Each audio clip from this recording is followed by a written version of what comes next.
Ciao mondo, hello world, hola mundo, hello monde, ni hao. We are in Wuhan for the 5th International Meeting on Critical Care hosted by Professor Peng. So we immediately ask Professor Peng to tell us about this meeting. Hello everyone, I'm Dr. Peng from Department of Critical Care Medicine, Wuhan University, China. Welcome to the 5th Doha International Critical Care Forum. The mission of the forum is to share the updated knowledge and expertise on critical care with the young physician. We have invited international experts as well as the domestic experts to attend this meeting every year. The title, the aim of this year is on the circulation and the kidney.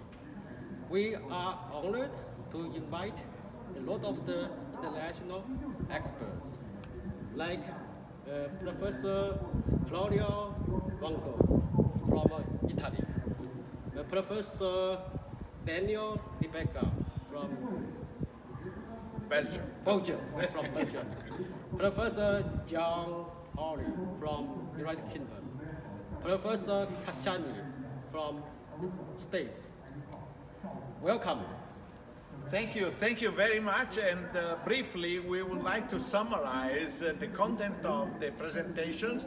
Daniel, what did you present today?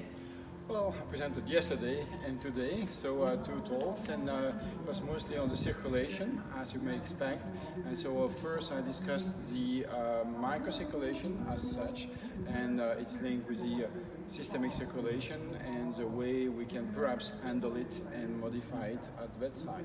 The second talk today was a little bit more different, discussing tissue perfusion indices, various one, and how we can use it usually as triggers for resuscitation, but also discussing the limit of these when we want to use this as targets for resuscitation, because should we normalize it or just being satisfied with some moderately altered values but higher than the one we had to begin with.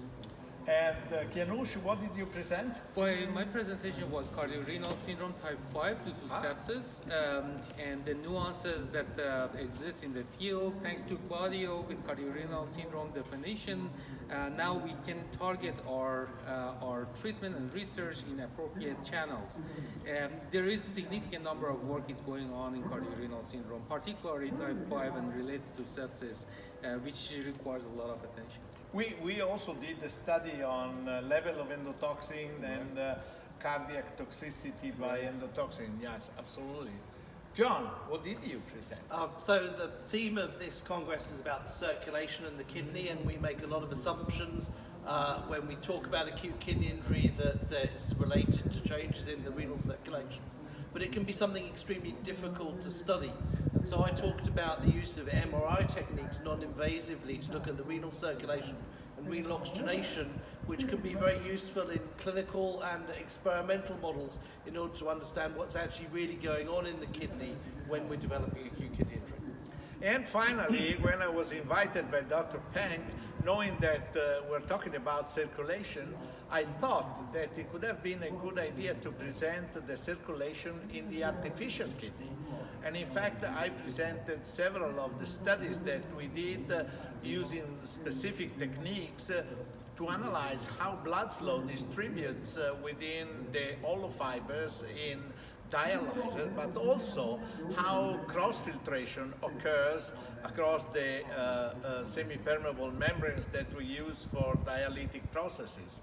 And finally, how dialysate flow distributes within the fibers to create the best gradient for diffusion. I think this was a concentration of very interesting studies and paper, and we invite young fellows to take a look to the relevant papers to this topic. And with this, thank you very much for joining today Cappuccino from Wuhan.